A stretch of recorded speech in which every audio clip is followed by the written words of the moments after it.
Nah, sekarang ini budgeting. Ya.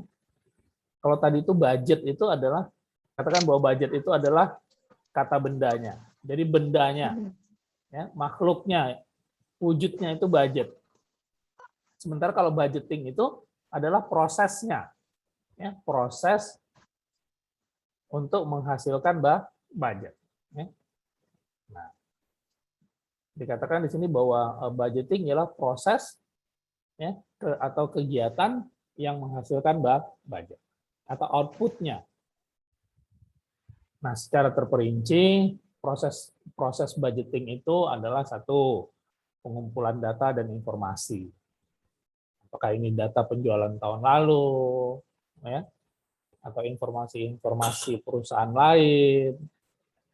Kita juga perlu, misalnya ada perusahaan B yang memberikan insentif sedemikian rupa kepada sales-nya. Nah, itu juga kita perlu tahu sehingga kita bisa copy nggak, apa namanya, kebijaksanaan seperti itu. Nah, kemudian pengolahan. Data yang kita kumpul itu mesti diolah, kita analisa. Nah, ini adalah pekerjaan anak-anak akuntansi, ya.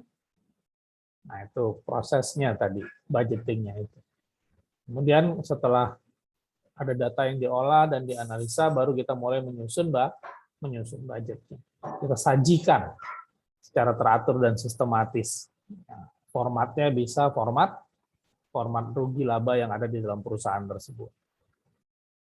Terus, yang terakhir adalah pengolahan dan penganalisan data tersebut untuk mengadakan interpretasi. Oke. Kemudian data yang kita peroleh itu kita ambil kesimpulannya, ya, dalam rangka membuat evaluasi kerja. Nah, ini adalah secara terperinci proses kegiatan budgeting itu. Ya, yang penting ada pengumpulan data dan informasi, pengolahan data dan penganalisaan, ya, kita analisa. Kemudian yang ketiga adalah kita menyusunnya dan menyajikannya. Jadi tiga ini yang penting. Kalau ini dalam prosedur penyusunan, ya, yang berwenang itu adalah pimpinan tertinggi dalam perusahaan. Ya, kalau dia presiden direktur, sebenarnya presiden direktur yang berwenang. Namun tugasnya bisa diserahkan kepada manajer keuangan. Jadi manajer keuangan bertanggung jawab kepada direktur dalam proses budgeting. Kalau di perusahaan besar, ya, budgeting itu malah ada timnya, ya, ada panitianya, gitu. Udah kayak main bola aja. Ya, ada panitia, ya. Nah, panitia ini mungkin biasanya dipimpin oleh presiden direktur, terus kemudian ada direktur pemasaran, ada direktur keuangan. Jadi semua direktur-direktur ini menyediakan data sendiri-sendiri, gitu. Jadi mereka harus terlibat dalam pembuatan budget. Ya, manajer pemasaran yang menyatakan bahwa kita akan menjual 200 unit. Nah, nanti di-challenge oleh presiden direktur, bukan 250 atau 300 gitu. Ya. Pertimbangannya ini gitu. Nah, jadi kalau ada panitianya itu, jadi proses budgeting ini lebih seru begitu, ya. Nah, kalau perusahaan kecil mungkin cukup manajer keuangan saja yang membuat, kemudian mempresentasikannya ke direkturnya, ya, kemudian disetujui dan dijalankan bersama. Nah, budget itu hendaknya harus mencakup seluruh kegiatan perusahaan. Ya, apapun kegiatan dalam perusahaan itu harus semua ada di dalam budget. Ya, jadi sehingga kita bisa mengkontrol atau mengontrol perusahaan itu dengan sebaik-baiknya. Ya, baik itu penjualannya, baik itu pengeluarannya, pemasarannya. Nah, itu juga harus masuk ke dalam budget. Kalau keseluruhannya itu masuk, itu disebut dengan budget komprehensif. Ya. Apabila seluruhnya kegiatan perusahaan itu masuk, itu disebut dengan budget komprehensif. Nah, isi budget komprehensif itu adalah forecasting budget, variable budget. Jadi ini analisa statistik matematik yang membantu dan laporan budget. Nah, forecasting budget ini ya itu tadi yang saya katakan bahwa untuk tahun ke depan, ini misalnya kondisi normal, ya, nggak ada COVID-19, nah, tingkat penjualan itu berapa persen naik. Itu mungkin kita bisa ambil data dari 2018, 2019 ya. Kalau dari 2018 ke 2019 ada kenaikan 10%. Ya, nah 2019 ke 2020 ini kita bisa naikin 10% atau 12%. Begitu tergantung yang melakukan penjualan itu ya. Nah, kalau di orang marketing biasanya dia suka turun-turunin supaya targetnya bisa tercapai gitu. Nah, biasanya manajer keuangan sama presiden direktur nggak mau. Itu mereka selalu naikin. Ya, kondisi ekonomi baik kok. Kenapa kita nggak terus jumlah pertambahan penduduk di Cibitung juga bagus. Ya, kenapa kita tidak bikin 12%? Tahun lalu kita bisa dapat kenaikan 10% begitu. Ya, nah ini itu masuk ke dalam variabel budget tadi. Silakan, Diki. Silakan. Untuk budget itu baiknya penyusunannya itu berapa bulan sebelum di launching. Ya, di launching. Baik, membuat budget. Ini persiapan budgeting kan yang kamu maksudkan. Kapan sebaiknya, begitu ya? Oke, nah sebaiknya begini, ya, ini tahun 2021 sekarang. Ya, kita di dalam 2021 ini kita harus bikin budget untuk tahun 2022, begitu kan?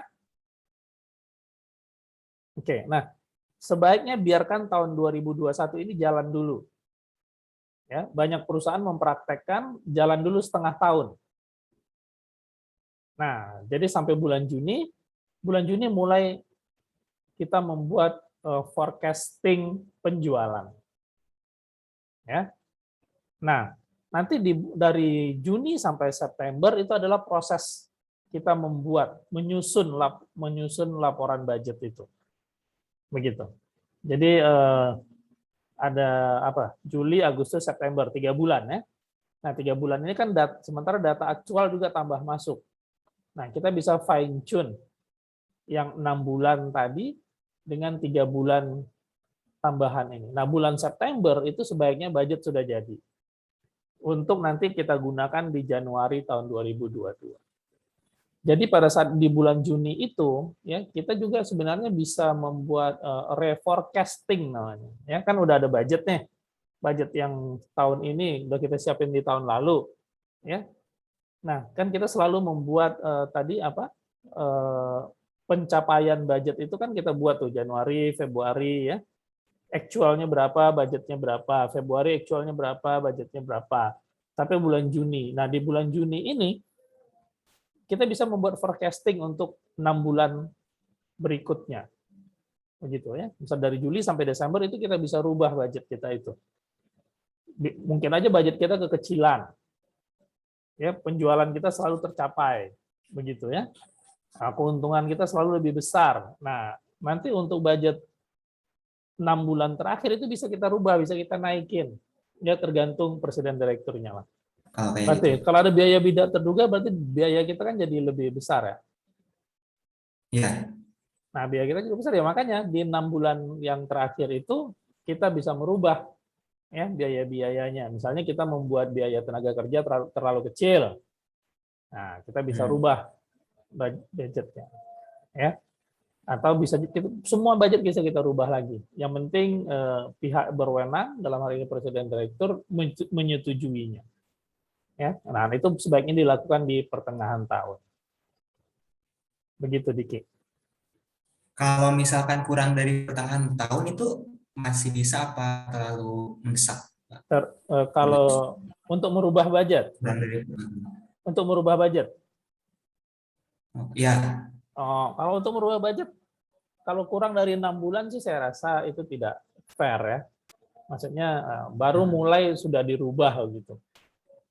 Nah itu sebaiknya kurang baik.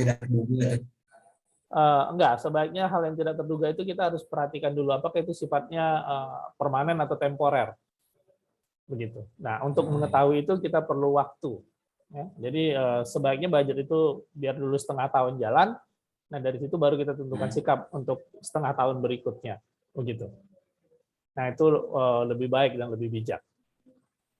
Oh iya. Jadi intinya jangan terlalu terburu-buru juga Ya, berarti ya, tidak Pak. mesti terburu-buru merubahnya, begitu. Karena kita tidak tahu kondisi, apakah itu sifatnya permanen atau cuman temporer saja, gitu. Ya, jadi kita perlu waktu. Nah, biasanya sih di pertengahan tahun itu budget dilakukan perubahan-perubahan sekalian mempersiapkan untuk budget tahun berikutnya, Iya. begitu. Ya. Oke, ada lagi? Terima kasih atas perhatiannya. Saya ucapkan selamat malam. Assalamualaikum warahmatullahi wabarakatuh.